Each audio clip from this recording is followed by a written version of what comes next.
선거 이야기로 가겠습니다. 저도 기대하고 있고 거기 가서 뭐 부산 원팀 뭐 인터뷰도 한번 해보고 이런 어떤 느낌이냐면은 진짜 요즘 보도들이 그래요. 보도들이 심상치 않다. 분위기가 이상하다 뭐 이런 식으로 몰고 가면은 실제로 그렇게 되더라고요. 지금까지 PK 지역에서 광역 단체장으로 선거를 붙었는데 자유한국당 부류, 새누리당 그 부류가 시장을 또는 도지사를 못 가져간 경우가 딱 한 번, 김두관 무소속일 때를 제외하고는 한 번도 진 적이 없다는 거예요. 근데 여기가 부울경 해가지고 부산, 울산, 경남이 굉장히 어려운 선거가 되게 생겼다. 자유한국당 입장에선 뭐 그런 얘기입니다. 그도 그럴 것이 지금 부산시장만 해도 서병수 시장을 전략공천을 하면서 경쟁력 있는 후보는 경선도 안 하게끔 만들어 놓고 경남 도지사는 또 정반대로 가고 창원 시장은 자기 측근을 내리꽂고 그리고 탈당하게 만들고 안상수 씨는 계속 이런 방식으로 가고 울산은 비리에 얽혀가지고 경찰이랑 또 싸우고 있고 이런 구조가 있다 보니까 사실 그런 거 아니에요. 만약에 압도적으로 어떤 상황에서도 뽑아주는 지역이라면 모를까. 지금 문재인 대통령이 부산하고 울산에서는 1등했죠. 대선 때. 네, 두 군데서는요. 그리고 경남에서는 주셨죠. 네. 근데 그 상황에서 자유한국당은 내용을 겪고 있고 분위기가 안 좋은 상황인데 더불어민주당이 잘만 하면 정말 의미 있는 결과가 나오지 않을까라는 전망들이 있는 거예요. 민주연구원의 원장님께 한번 들어보겠습니다. 어떻습니까? 지금 현재 전망 어때요? 사실은 부산 경남은 저희가 큰 실수를 안 하면 이길 수 있지 않겠는가. 그리고 울산은 좋지만 워낙 그래도 또 저희가 근접전을 벌여본 경험에서 좀 빡빡하지 않겠는가 이렇게 생각했는데 최근에는 셋 다 해볼 만한 것 같아요. 거기에는 조금 전에 말씀하신 것처럼 알아서 무너져주는 측면이 좀 있고요. 또 지난번에 경찰에 대한 장제원 씨 발언 파동으로 사실은 생각보다 기대가 조금 덜 있었던 울산에 대한 관심을 확 모아주는 그렇죠. 그런 면도 있어서 제가 최근에 현지 분위기를 들어보니까 울산 같은 경우에 거기에 뭐 여러 분 계십니다만은 예를 들어 뭐 여러 번 출마했던 송철호 변호사님 같은 경우만 예를 들어 놓고 봐도 그 전에도 괜찮았었는데 최근 분위기가 있고 나서는 훨씬 더 괜찮다. 우리 후보들이 다 경쟁력이 있지만 예를 들어 거기가 후보가 될 경우 더욱 그렇다. 뭐 이런 얘기를 듣고 있어요. 부산 경남 같은 경우는 뭐 우리 푸나님이 이미 잘 아시지만 부산은 뭐 그렇고요. 이제 경남도 지금 저기가 포기했다는 거죠? 유란홍 의원? 지금 경남은 김태호 그러니까 네, 그게 이제 김태호로 원래는 간다는 나름 네. 홍준표 있는. 대표가 나름 경쟁력이 있다고 생각하고 본인도 그래서 해볼 만하다고 생각했던 분이 사실상 이제 조금 새 분리를 느껴서 지금 접는 분위기가 됐다고 봐야 되는 거죠. 그러니까 전체적으로 큰 흐름은 수치상으로도 그렇고 체감상으로도 상당히 해볼 만한 그런 좀 점잖게 얘기해서 원래 우리 원장님이 이렇게 예단하는 스타일이 아닌데 점잖게 얘기해서 제가 이렇게 그러니까 얘기한 거예요. 올라오는 정보들이 있잖아요. 민주연구원 네, 같으면 거기서 보면은 이번에는 방심하지 않고 힘을 이쪽에서는 모으고 저쪽에서는 계속 지금 콩가루처럼 돼가고 있고 그 상태에서 부산의 원팀이라는 게 그런 의미잖아요. 후보로 뽑히면 나머지 경쟁했던 사람들은 선거에 관심도 안 두고 오히려 떨어지길 바라고 그런 어떤 시스템 속으로 가면 지는데 이쪽에선 잘 모아가고 더군다나 이번에 울산 같은 경우는 울산시장 비리가 널리 알려졌죠. 다음에 상대 후보로 유력하신 분의 이름이 또 알려지게 되는 상황까지 만들어져서 이게 여러 가지로 전략이 없는 가운데 계속해서 정치적인 탄압이야를 부르짖으려 보니까 결국에는 선거에 계속 불리해지는 상황으로 가는 것 같아요. 게다가 이게 이제 부울경의 상황뿐만이 아니라 제가 이렇게 말씀드린 것은 이제 기본적으로 선거는 여의 입장에 있건 야의 입장에 있건 신중하게 가야 되는 것이고 특히나 여의 입장에 있기 때문에 더욱더 신중하게 가야 되는 입장을 전 견지해 왔지만 큰 흐름으로 보면 여당이나 대통령에 대한 견제로 갈 것이냐 밀어주기로 갈 것이냐라는 것에서 전체적인 국정에 대한 지지 남북관계에 대한 흐름 사실은 남북관계가 이렇게 급변할 때는 원래 대통령을 밀어줘야 되는 거거든요. 굉장히 중요한 거거든요. 근데 거기에다가 최근에 개헌 문제에 대한 논란까지를 전체적으로 놓고 볼 때 그리고 그에 대응하는 야당의 모습을 보면서 이것은 큰 틀에서 보면은 집권 1년 차인 것뿐만 아니라 대통령에게 확실하게 안정적인 힘을 실어주는 쪽으로 가야 되겠구나 하는 흐름이 전국적으로 저는 이렇게 굳어지고 있다고 할까요? 그런 느낌이 크기 때문에 그것에다가 이제 부울경의 분위기까지 더해서 사실은 그렇게 말씀드린 겁니다. 이게 이제 더 고무적인 건 뭐냐면요. 예전에 왜 김영삼 대통령일 때의 PK 김대중 대통령 때 PK는 극명히 갈리잖아요. 심지어 PK 출신인 노무현 대통령도 PK에서 배척받고? 이기지 못하는 네. 상황. 근데 호남이 아주 견고하게 문재인 대통령 지지율을 받쳐주고 있잖아요. 지지 기반별로도 호남 쪽이 가장 높은 상황이란 말이에요. 그러니까 PK 출신인 대통령인데도 호남 쪽에서 전혀 무너지지 않고 있는 상황에 PK를 가져올 것이냐 말 것이냐 하니까 굉장히 탄력이 생기는 건데 PK 이기려고 하면 한쪽은 지는 그런 분위기로 가는 게 사실이지 않습니까? 총선 때는 국민의당한테 거의 다 내주다시피 하면서도 PK에서 의미 있게 뭐 8석 정도 이렇게 가져오는 그 분위기를 생각해 보면 선거도 2년, 1년 사이에 선거들이 이렇게 일어나는 상황에서 보면 급격하게 어떤 문재인 전환을 만들어가는 그런 느낌이라서 좀 기분 그 좋고요. 결국은 지도자의 역할, 그다음에 세력의 진영의 이 단단함도 있지만 국정원이나 검찰이나 이런 국가 공권력이 어느 시기에 어떻게 나쁜 짓을 하느냐도 많이 영향을 그렇죠. 받는 거 아닙니까? 2007년도 돌이켜보면 2007년도 저희가 문재인 대통령, 그러니까 노무현 대통령 시절이었는데 이미 권력이 이명박 또는 당시 자유한국당으로 넘어간다고 하니까 검찰이 나쁜 짓을 한 거 아닙니까? 알고도 덮은 거잖아요. 그리고 인수위 시절에 특검 때도 곰탕 한 그릇으로 그냥 넘겨진 거잖아요. 그렇게 본다면 지금 이제 이 지방선거의 승리는 곧 지방의 토 세력 또는 지방의 기득권화되어 있는 그런 뭐 언론과 공권력과 이런를 청산하는, 특히 울산, 부산, 경남. 그러니까 한 번도 저희가 제대로 지방에서 이렇게 못 해봤던 지역이잖아요. 그러니까 그것을 하는 계기이기도 하죠. 그래서 여러모로 참 의미가 깊다라고 봅니다. 김대중 대통령이 서거하기 전에 담벼락에 대고라도 하라라는 그 말씀이 있었고, 깨어있는 시민의 조직된 힘을 노무현 대통령이 얘기하셨고, 그다음에 그것을 이은 문재인 대통령이 사람이 먼저인 세상을 만들겠다고 한 것이 이제 대한민국의 힘인데 하루하루가 달라지는 거죠. 예. 그죠? 네. 그러면 지금 부울경 라인업은 예상은 굳이 하자면 오거돈, 김경수, 송철호 이런 정도 라인업이 될까요? 그렇게 봐야죠. 어. 김경수 의원은 어저께 이제 당으로 뭐 이렇게 말씀하신 거는 일단은 주말 때 이제 경쟁 후보들한테 상황을 좀 설명하고 부산과 울산처럼 우리도 원팀으로 경쟁을 하자 이런 취지의 말씀을 하실 텐데 잘 되면 뭐 일요일 날 출마 선언을 하는 거고 그게 여의치 않으면은 월요일까지 좀 가는데 어쨌든 당은 여러 차례 다양한 경로를 통해서 김경수 의원한테 출마를 간곡하게 해왔던 거죠. 자, 그런데 지금 부울경만 그런 게 아니고요. 어쩌면 코미디를 보는 것 같은 그런 느낌인데 자유한국당은 현재 서울시장 후보에 김문수 전 경기도지사가 유력하다고 하고요. 대구에 내려가셔도 민주당 후보한테 지시는 분 아니에요? 자, 다음에 경남지사에는 김태호 씨가 유력하다고 하고요. 충남지사에는 이인재. 이인재 씨가 유력하다고 하는데 나 이거 보고 배꼽을 잡고 웃었어요.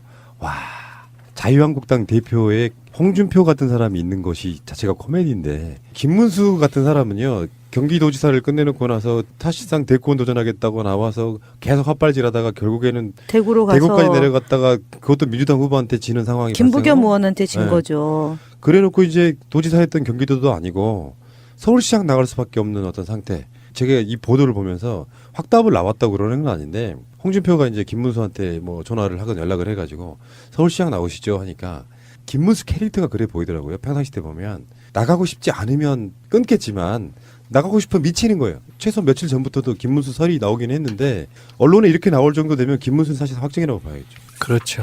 다른 비교적 현재의 상황에 대해서 최소한의 상식적 판단을 할 수 있는 분들과 달리 이분은 최근에 하시는 말씀을 보면 어떻게 저런 말을 할 수 있을까라는 경우가 많잖아요. 받아들일 가능성이 충분히 있고 늘 출마하시는 분이니까 모든 선거에서. 그렇죠. 예, 그러니까 당연히 나와야 될 때죠. 잊혀지는 것을 두려워하시는 분. 근데 홍준표가 참 자기 인맥이 없다고 느끼는 게요. 친홍이라는 존재도 사실 없지만 알고 보면은 돌아 몇 사람한테 이야기해봤지만 홍준표 체제에서는 안 나가봐야 떨어질 게 뻔한데 결국은 오포를 이렇게 던진 게 태극기 집회나 나가시는 분이에요, 이분이.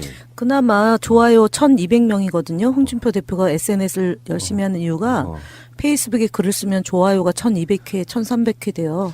이분은 이제 경기도 하다가 대구 갔다가 서울로 다시 오는 거는 이제 마지막 이제 종착역을 이제 서울에서 이제 서울시장 나왔다가 당대표 도전 한번 해서 안 되면 다음 총선에 서울에서 마지막 이제 낙선으로 정치 인생을 마감하시겠죠. 근데 이게 보수가 우리가 그런 얘기 여기서 여러 번 했지만은 최소한의 살려면은 변하는 모습을 보이고 이게 정상적인 재활 치료 노력을 해야 되거든요.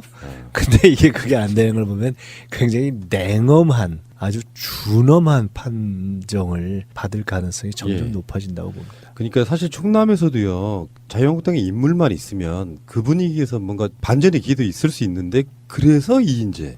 그리고 지금 김태호라는 인물은 나중에 한번 우리들이 또 면밀하게 한번 이야기를 해드릴 기회가 있겠지만, 이 사람도 적폐 중에 적폐인 사람이에요. 그러니까 김경수 의원이 나간다고 하면 제대로 된 당 같으면은 김경수라는 인물에 맞춰 세팅을 할 때 제대로 된 매치업을 만들어 줘야 되는데, 이런 인물들이 다시 공천하게 되는 뭐 이런 부분도 있고, 서울시장도 마찬가지고. 그러니까 민주당이 정말 어마어마한 실수를 하지 않는 이상은 선거의 어떤 분위기는 계속 홍준표에 의해서 뭐랄까 이기는 분위기로 만들어지고 있는 게 아닌가 싶어요. 지방선거가 앞으로 이제 지방자치가 더욱더 강화되면서 아마 지방선거라는 개념 자체가 조금 이렇게 변할 수도 있겠지만, 그러니까 지방선거라는 게 그 해당 지역에서는 어떤 의미를 갖냐면요. 기본적으로는 젊고 나이 들고를 떠나서 차세대 지도자의 선택 게임인 경우가 많습니다. 그러니까 아주 특별한 예외를 빼놓고는. 그런데 지금 저 자유한국당에서 놓는 포석이 그 지역에서 이 지역을 대표할, 그래서 국정의 한 단계 상승할 가능성이 있는 앞으로의 어떤 지도자를 길러내는 그러한 포석이다. 전혀 그렇게 받아들여지지 있죠. 않을 거예요. 누구 있죠? 경기도하고 제주도, 경기도 남경필, 제주도 원희룡 있잖아요. 아이, 거긴 지금, 그러니까 거기는 이미 있던 후보들을 얘기하는 것이고, 지금 새로운 후보들을 얘기하잖아요. 지금 뭐, 김문수, 뭐, 김태호. 아니 그러니까 제 얘기는 뭐냐면은 이제 경기도하고 제주도에 있으니까 나머지 지역을 받쳐주자 이런 취지 아닐까요? 아니면 홍준표 대표가 이제 박근혜 대통령이 했던 수법인데 2016년도 총선 공천할 때 있잖아요. 자기보다 못한 사람을 많이 공천을 했어요. 비례대표 할 때. 그러니까 그런 측면이 예, 있죠. 예, 예. 후계자를 키우지 키우지 않는 거예요.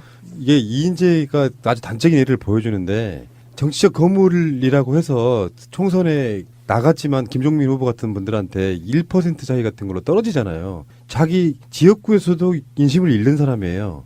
충남 전체 선거에서 이 사람이 당선될 가능성은 사실은 없어 보이는 거거든요. 충남인들도 이미 심판해버린 사람이에요. 네. 우리 지역 대표할 수 있는 인물 아니라고. 근데 내세울 사람이 없다 보니까 이렇게 무리수를 두니 네. 한두 명 그런 공천이 있을 수 있는데, 주요 포스트마다 공천하는 인물들이 코미디스러운 거예요. 우리들 입장에서 보면. 아니 그러니까 후계자를 안 키우는 거죠. 본인.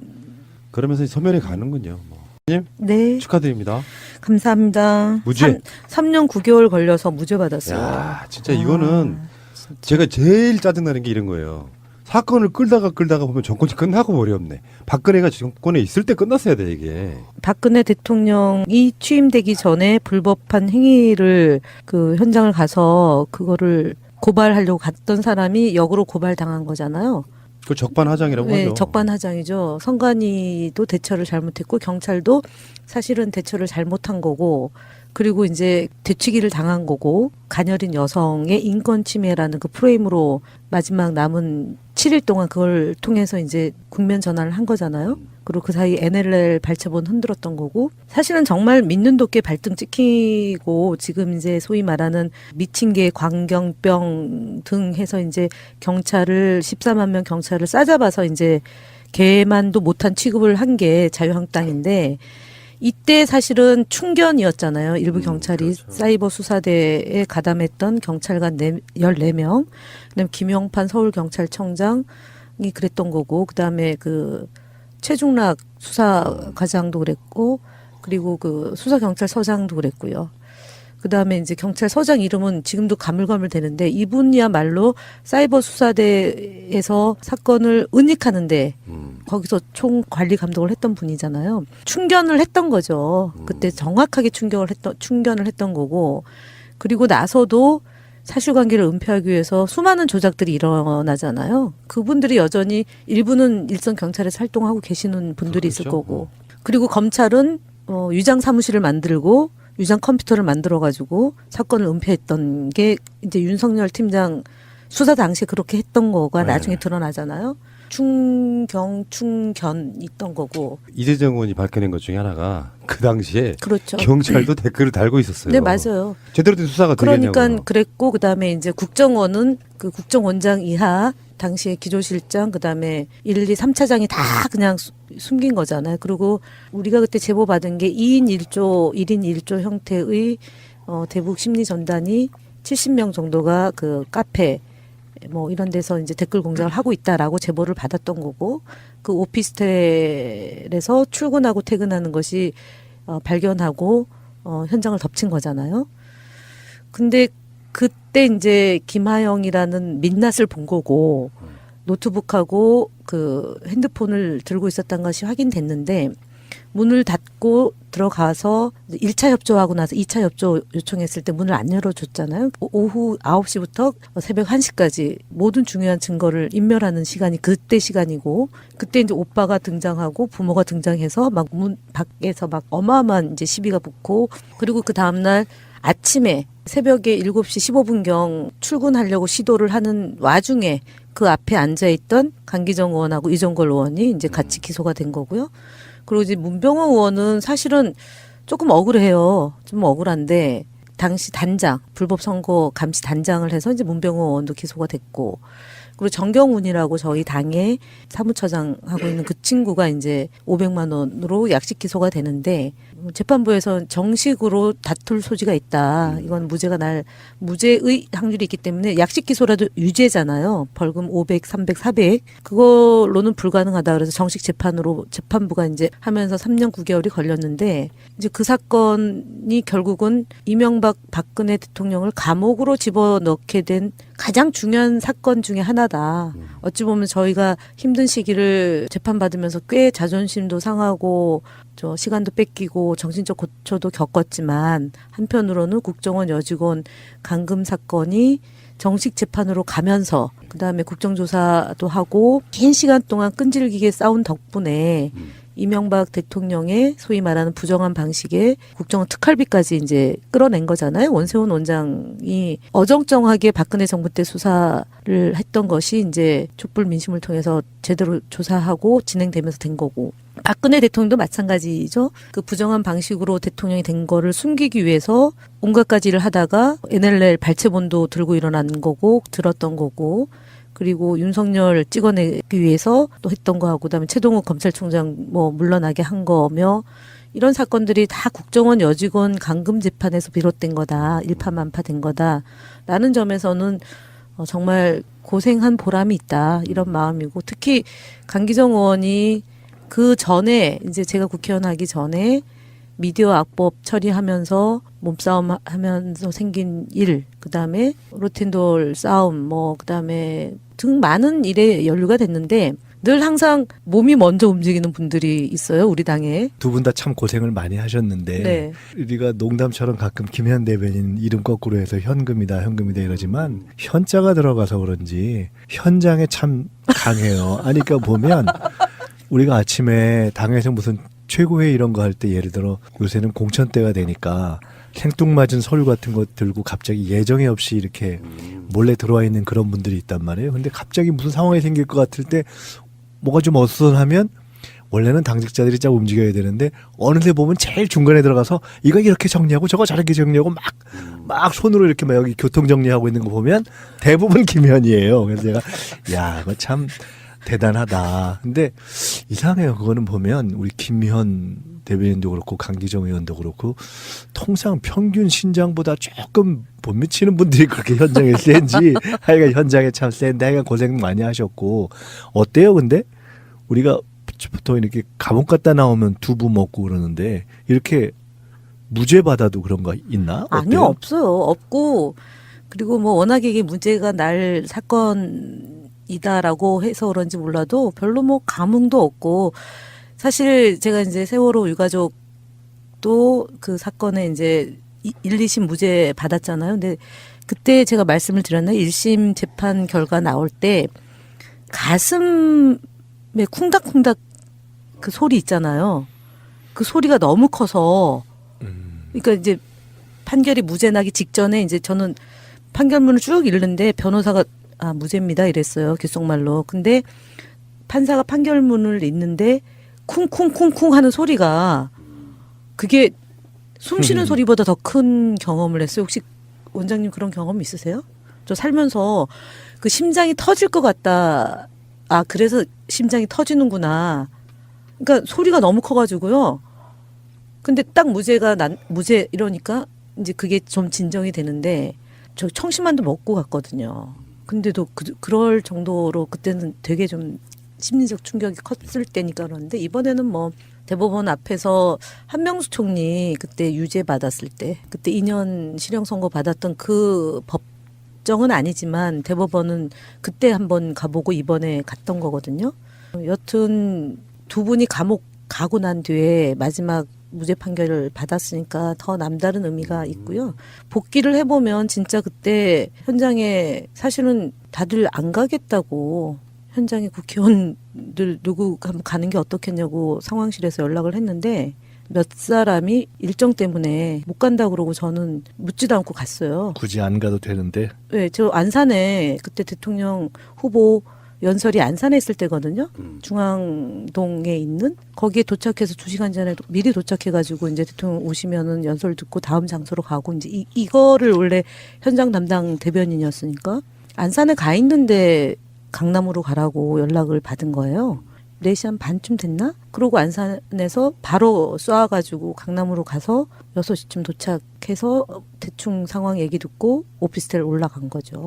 그러니까 말씀대로 저도 저 안산이라서 다른 사람 가시면 안 돼요. 이렇게 얘기를 할 법도 한데 전화가 도청당할 수도 있고 또 제가 이동하는 것이 또 미행 붙을 수도 있고 이러잖아요. 그래서 그냥 무작정 가라는 곳으로 갔죠. 정말 그 엄청난 시대를 살았던 것 같고요. 네. 지금 돌아보면 네. 최근에 그런 얘기 나왔었거든요. 검찰이 1심, 2심이 다 무죄가 난 사항을 굳이 대법원까지 올리는 것도 이제는 좀 없어져야 될 적폐 같은 것 중에 하나고요. 네. 어쨌건 저는 제일 궁금한 게 김하영 씨의 실물을 한번 보고 싶어요.